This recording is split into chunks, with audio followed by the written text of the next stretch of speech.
Bonjour chers Amiga maniaques, je suis Amiga Kid, je suis ravi de vous retrouver après 5 ans de pause sur AmiMag TV. AmiMag TV, c'est la chaîne de l'Amiga mais pas que, mais aujourd'hui en l'occurrence on s'intéresse à l'Amiga et plus précisément à WinUAE, l'émulateur bien connu de l'Amiga sur PC générique.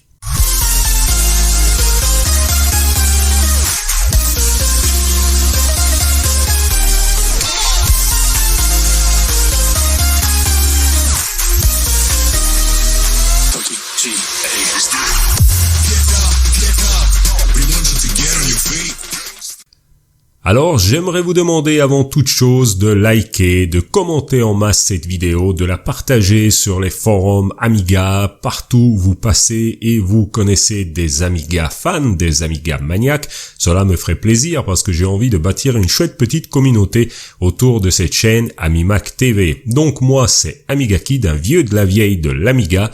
Et AmiMag TV, c'est ma chaîne qui redémarre après 5 ans de pause, mais j'y reviendrai dans une émission spéciale qui arrive bientôt sur la chaîne. Aujourd'hui, c'est un tuto.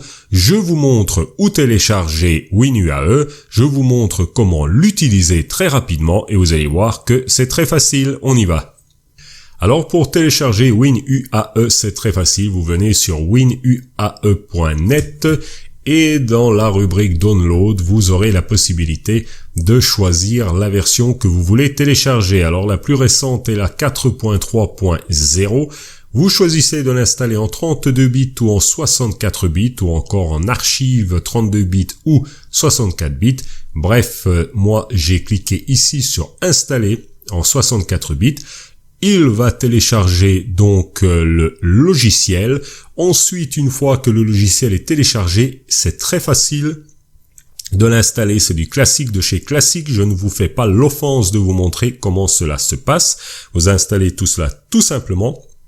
N'hésitez pas à l'installer directement sur votre disque principal, sur votre disque dur principal en C. C'est la meilleure façon. Et ensuite, je vais vous montrer comment fonctionne donc ce fameux WinUAE. Il suffit de cliquer. Ici, il me rappelle qu'il y a besoin des ROM, aucun souci à ce niveau-là. Ici, moi, j'ai déjà des configurations, mais je vais d'abord vous montrer à quoi ressemble WinUAE. Vous avez l'About, c'est-à-dire ici toutes les infos concernant WinUAE, la page de chez Clanto, Amiga Forever, Amiga Inc., Amiga INC, WinUAE Homepage, abim.net, etc., etc. Alors, nous avons configuration. Ici, ce qui est sympa, c'est que vous pouvez sauvegarder plutôt votre configuration. Moi, j'ai déjà deux configurations, à savoir une configuration Amiga 1200 et une configuration Amiga 500. Alors, ici, c'est tout ce qui concerne le CPU. Vous pouvez choisir avec entre le basique 68000, le processeur basique 68000 jusqu'au 68060. Il suffit donc de choisir, par exemple je vais prendre un 68020 qui équipait les Amiga 1200 à leur sortie. Vous pouvez ici choisir, voilà, vitesse approximative de l'émulation à 500 et à 1000. Vous pouvez choisir ici une accélération, moi je n'y touche pas. Vous avez la possibilité de choisir un MMU ou pas, un FPU ou pas, de jouer ici avec les différents réglages. Moi, je vous le dis tout de suite, je ne le fais pas. Au niveau du chipset, tout dépend évidemment de l'Amiga que vous avez envie d'émuler, que vous voulez émuler. Ici, l'OCS qui est le chipset original pour les Amiga 1000 et la majorité des Amiga 500. Il y a ensuite l'Agnus ECS pour les CDTV, les Amiga 500 qui sont venus plus tard et les Amiga 1200. Full ECS pour les Amiga 500+, 600 et 3000. L'AGA évidemment, l'Advanced Graphics Architecture Chipset pour Amiga 1200, 4000 et CD32. ECS Denise et NTSC. Alors, si vous décidez par exemple d'avoir une émulation Amiga 500, Amiga 500+, on va dire, ou 600, vous cliquez sur Full ECS. Si vous désirez avoir une émulation AGA, donc Amiga 1200, vous cliquez sur AGA. Ici, en ROM, il vous faudra choisir le chemin de votre ROM. Alors la ROM, vous l'installez où vous le souhaitez. C'est plus facile de l'installer directement dans le même répertoire, dans le répertoire en tout cas de WinUAE. Moi, je l'ai installé par commodité sur un deuxième disque dur. Comme ça, si pour une raison ou pour une autre, je dois effacer mon disque dur principal qui contient Windows, je vais garder malgré tout mes ADF, mes ROM, etc. Amiga. Attention, attention, concernant les ROM, elles sont toujours sous copyright de chez Clanto. Donc, vous ne pouvez pas les télécharger légalement qu'en les achetant. Évidemment, il y a moult moyens de télécharger ces ROM et des logiciels Amiga. Je ne vous montre pas comment faire, tout simplement parce que je ne vais pas me faire striker cette vidéo, puisque YouTube est très sensible au niveau des droits d'auteur. Mais il suffit de chercher dans Google ou dans un autre moteur de recherche ROM Amiga et vous allez en trouver à l'appel. Donc ici, vous installez votre ROM. Moi, si je clique dessus, j'ai la possibilité ici d'aller chercher, comme je vous l'ai dit, moi j'ai choisi comme toujours un peu la complication, j'ai mis ça sur un autre disque dur et j'ai un dossier ADF. Les ADF, ce sont les logiciels Amiga, les jeux, etc. Et les ROM, justement, c'est les ROM. Et alors, il suffit de cliquer et votre ROM ici est déjà donc utilisable par la machine. Vous sélectionnez le nombre de RAM que vous voulez. Alors ici, vous ajoutez, voilà, vous mettez tout au maximum, en tout cas si il le permet. Voilà. Hop. 8 mégas. En avant, c'est parti, mon kiki. Et donc, logiquement, ici, vous pouvez choisir donc de mettre un ADF en floppy. Je vous montrerai dans un autre tuto comment créer un disque dur virtuel pour WinUAE.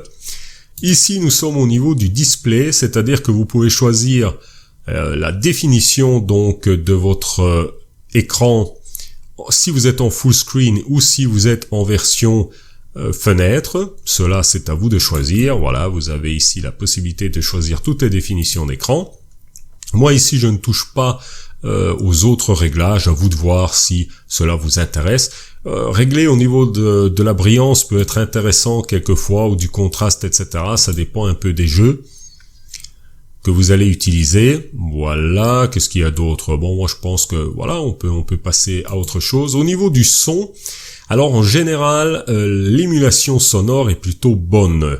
Quelquefois, vous aurez peut-être des petits scratchs. Moi, ça m'arrive de temps en temps. Alors, je ne sais pas si en réglant, je sais qu'il y a très très longtemps, début des années 2000, quand j'ai tâté du WinUAE pour la première fois, j'avais fait des réglages de dingue ici au niveau du son et je sais que ça avait réglé beaucoup de problèmes. Alors, je vous laisse libre de regarder un peu tout ça. Au niveau du port jeu, du port, de tout ce qui est port en tout cas, voilà. J'espère que vous n'êtes pas végétarien. Vous avez la possibilité donc de choisir au niveau de votre souris, etc. Donc port 1 Windows Mouse, AutoFire, port 2, etc., etc. Alors franchement le reste ici, moi ça ne me parle pas. En tout cas, j'ai pas besoin de cela. Je vais tout simplement vous montrer comment lancer tout ça. Regardez, si on clique sur Start, logiquement on a notre fameuse image de notre main avec la disquette Workbench, qui est un peu bizarre d'ailleurs. Logiquement, l'image devrait être de meilleure qualité. Enfin, on s'en fout. Vous voyez le principal. Si j'appuie sur F12 sur mon clavier, et je vais aller dans Floppy.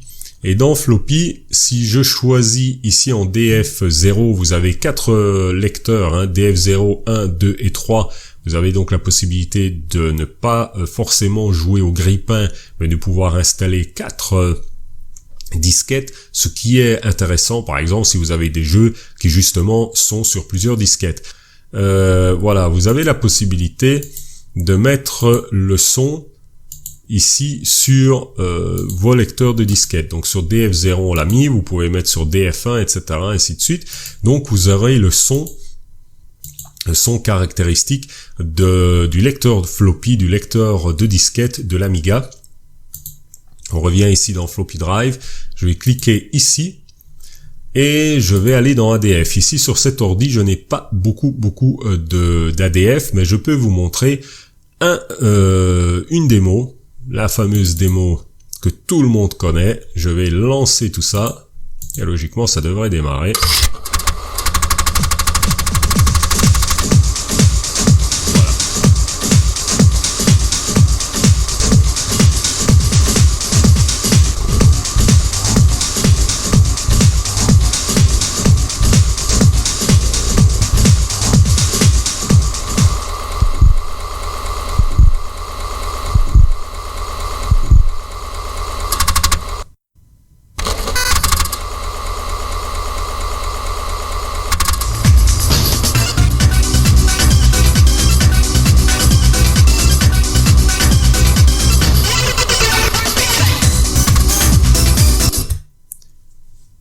Voilà, vous voyez que ça fonctionne. Alors si le floppy drive, le son du floppy drive vous casse un peu les bonbons, moi c'est le cas, eh bien vous remettez sur 0. Alors je vous montre ici un site que j'ai trouvé il y a pas longtemps, c'est esael.net qui nous propose énormément de choses au niveau du domaine public. Donc domaine public que j'ai toujours apprécié sur Amiga puisque ce sont des programmes réalisés par des amateurs, par des fanatiques. Et ces programmes étaient tout simplement géniaux parce que soit on avait de super jeux, soit on avait des des applications de derrière les fagots. Ici je vous enlève ici parce que j'ai une vilaine publicité qui ne m'intéresse pas pour du QQ. Et vous voyez qu'on a par exemple Discmaster, on a vraiment plein de choses. Ici c'est tout ce qui concerne les logiciels Amiga. Donc tout cela est au format zip, vous téléchargez cela, vous dézippez et vous vous retrouvez avec un ADF que vous allez pouvoir utiliser dans votre émulateur. Et voilà chers amis, j'espère que cette vidéo, ce tuto sur WinUAE, les bases de WinUAE vous aura plu.